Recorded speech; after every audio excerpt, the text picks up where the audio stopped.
በአሁኑ ወቅት አሜሪካ ለሀገራዊ ደህንነቷ ለኢኮኖሚ መረጋጋት ዋስትና እንዲሆን የገነባቸው ስትራቴጂካዊ የነዳጅ ክምችት ከ1980ዎቹ ወዲህ ታይቶ በማይታወቅ መልኩ እጅግ ዝቅተኛ ደረጃ ላይ መውረዱ ተረጋግጧል።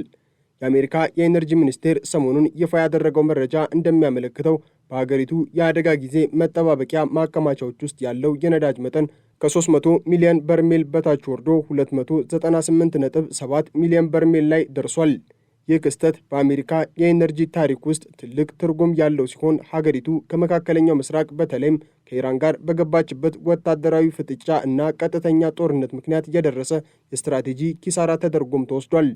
ክምችቱ በዚህ ደረጃ ቀንሶ የታየው ለመጨረሻ ጊዜ እንደ አውሮፓውያኑ አቆጣጠር በ1983 እንደነበረ የሚታወስ ሲሆን አሁን ያለው ሁኔታ ግን በወቅቱ ከነበረው ይበልጥ ውስብስብና ለአሜሪካ ብሔራዊ ደህንነት አስጊ የሆነ ገጽታ እንዳለው ሮይተርስ አስነብቧል።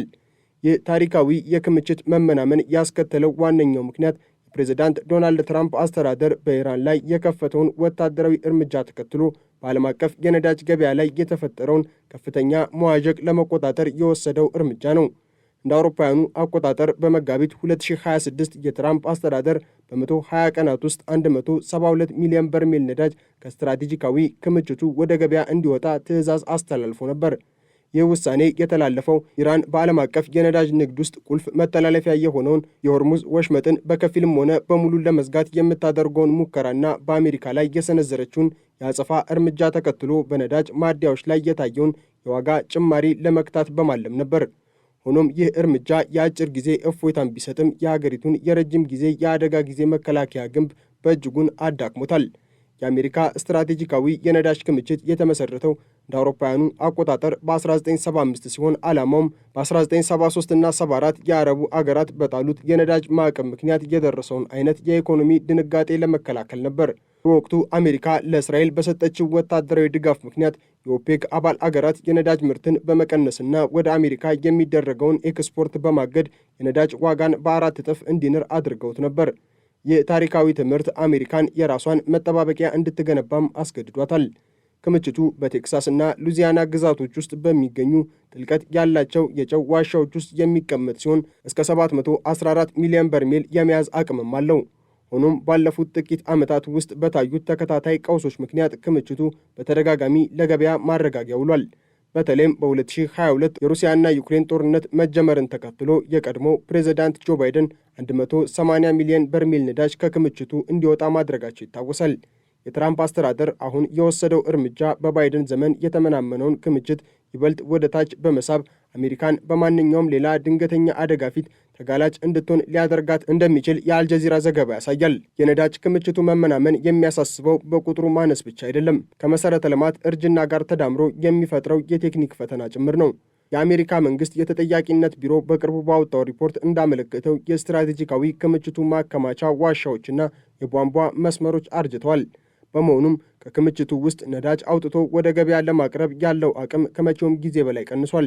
ከዚህም በተጨማሪ በዋሻው ውስጥ ካለው ነዳጅ ውስጥ ሩብ ያህሉ በግንባታ መስተጓጎልና በዋሻዎች መጎዳት ምክንያት አሁን ባለንበት ሰዓት ለአገልግሎት ዝግጁ እንዳልሆነ ተጠቁሟል። ይህ ማለት ምንም እንኳን በመዝገብ ላይ 298.7 ሚሊዮን በርሜል ነዳጅ ቢኖርም በተግባር ግን በአፋጣኝ ወጥቶ የሀገሪቱን ኢንዱስትሪና ወታደራዊ ፍላጎት ሊያሟላ የሚችለው መጠን ከዚያ በእጅጉ ያነሰ ሊሆን ይችላል። የነዳጅ አቅርቦቱ መመናመን አሜሪካ በድንገተኛ ጦርነት ውስጥ ስትገባ ያላትን የመቋቋም አቅምም ጥያቄ ውስጥ ይከተዋል። በመካከለኛው ምስራቅ ያለው ወታደራዊ ፍጥጫ የአሜሪካን የኤነርጂ ፖሊሲ በቀጥታ እየተፈታተነ ይገኛል። አሜሪካ በኢራን ላይ የምታካሄደው ጥቃት በሆርሙዝ ወሽመጥ በኩል የሚደረገውን የነዳጅ ትራፊክ አደጋ ላይም ጥሎታል። በየቀኑ በሚሊዮን የሚቆጠሩ በርሜሎች የሚዘዋወሩበት ይህ ጠባብ ወሽመጥ የዓለምን የነዳጅ ፍላጎት 30 በመቶ የሚሸፍን ሲሆን የዚህ መስመር መዘጋት በዓለም አቀፍ ደረጃ የነዳጅ ዋጋ እንዲንር አድርጓል። የአሜሪካ ነዳጅ ማደያዎች በአንድ ጋሎን ነዳጅ ላይ የሚጠይቁት ዋጋ መናር በትራምፕ አስተዳደር ላይ የፖለቲካዊ ጫናንም መፍጠሩ ይታወሳል። በመሆኑም መንግስት ህዝባዊ ተቃውሞን ለመቀነስ ሲል ስትራቴጂካዊ ክምችቱን በመጠቀም ዋጋውን ለማረጋጋት ቢሞክሩም ይህ አካሄድ ግን ሀገሪቱን ከስትራቴጂካዊ ጠላቶቿ ፊት ተጋላጭ እንድትሆን እንዳደረጋት ብዙዎች ይናገራሉ። ክምችቱ ወደ 243 ሚሊዮን በርሜል አካባቢ ዝቅ ይላል ተብሎ የሚገመት ሲሆን ይህም ለሀገሪቱ የረጅም ጊዜ ደህንነት አስጊ ነው። የፖለቲካ ተንታኞች እንደሚሉት የኢራን ጦርነት አሜሪካን በኢኮኖሚ እያዳከማትና ኢራንን ደግሞ ይበልጥ ጽኑ እያደረጋት ነው። በኮነቲከት ግዛት የአሜሪካ ሴናተር የሆኑት ክሪስ መርፊ ሰሞኑን በሰጡት አስተያየት የትራምፕ አስተዳደር በኢራን ላይ የከፈተው ጦርነት የታሰበውን ግብ አለመምታቱን ገልጸዋል። እንደ ሴናተሩ አባባል ጦርነቱ አሜሪካን ከመቼውም ጊዜ በላይ አዳክሟታል። በተቃራኒው ግን ኢራን በቀጠናው ያላት ተጽዕኖና ወታደራዊ ጥንካሬ እንዲጨምር አድርጓል። ሴናተሩ አክሎም የአሜሪካ ሕዝብ በዚህ ጦርነት ምክንያት እየተሰቃየ መሆኑንና የሆርሙዝ ወሽመጥን ዳግም ለመክፈት የሚጠይቀው ወጪ በየቀኑ እየጨመረ መምጣቱን ጠቁመዋል። በመሆኑም ጦርነቱን ለማቆም የሚደረግ ማንኛውም ስምምነት ምንም እንኳን መጥፎ ቢባልም ለአሜሪካ ጥቅም ሲባል መደገፍ እንዳለበት አሳስበዋል።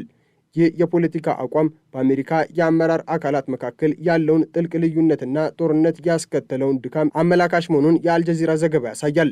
ስትራቴጂካዊ የነዳጅ ክምችቱ መመናመን ሌላኛው አሳሳቢ ገጽታ መተኪያ ዋጋው ነው። አሜሪካ አሁን ያወጣችውን ነዳጅ መልሳ ለመሙላት በቢሊዮን የሚቆጠር ዶላር ተጨማሪ ወጪ ማድረግ ይኖርባታል።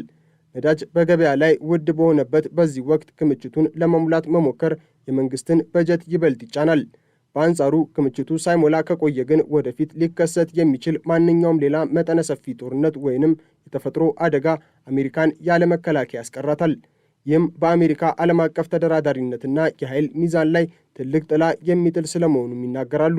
የኤነርጂ ባለሙያዎች እንደሚሉት አንድ አገር ስትራቴጂካዊ የነዳጅ ክምችቷ ከ300 ሚሊዮን በርሜል በታች ሲወርድ በዓለም አቀፍ የነዳጅ ገበያ ላይ ያላት ተጽዕኖ ፈጣሪነት በእጅጉን ይቀንሳል። ይህ ደግሞ በነዳጅ አምራች አገራት ዘንድ አሜሪካ ያላትን ተሰሚነት ሊያዳክመው እንደሚችል ይተነብያሉ። አሜሪካ በአሁኑ ወቅት በሁለት ግንባሮች መካከል ተይዛለች። በአንድ በኩል በሀገር ውስጥ የነዳጅ ዋጋ እንዳይጨምርና ሕዝቡ እንዳይማረር ክምችቷን ወደ ገበያ እያፈሰሰች ነው። በሌላ በኩል ደግሞ ከኢራን ጋር የጀመረችውን ጦርነት በድል ለመወጣትና ስትራቴጂካዊ የበላይነቷን ለማስጠበቅ ብርቱ የነዳጅ ዋስትና ያስፈልጋታል። የነዳጅ ክምችቱ አሁን ወዳለበት ደረጃ መውረዱ ትራምፕ በቀጣይ በኢራን ላይ የሚወስዱትን ማንኛውንም አይነት ወታደራዊ እርምጃ ይበልጥ ውስብስብ ያደርገዋል። ኢራን የሆርሙዝ ወሽመጥን ሙሉ በሙሉ ብትዘጋው አሜሪካ ለሀገር ውስጥ ፍላጎቷ የምትመካበት በቂ መጠባበቂያ የሌላት መሆኑ ጠላቶቿን ይበልጥ እንዲደፋፈሩ ሊያደርጋቸው ይችላል። ይህ ደግሞ አሜሪካ በቀጠናው ያላትን ወታደራዊ ስምሪት በከፍተኛ ሁኔታ ሊገድበውም ይችላል። ከዚህ በተጨማሪም የነዳጅ ክምችቱ አጠቃቀም ላይ ያለው ዓለም አቀፋዊ ትብብርም ትኩረት የሚያሻ ጉዳይ ነው።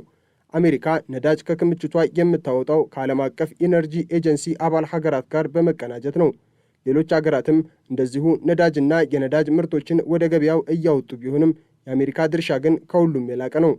ይህም አሜሪካ በዓለም የኢነርጂ ደህንነት ላይ የምትጫወተው ሚና ምን ያህል ዋጋ እያስከፈላት እንደሆነ ያሳያል።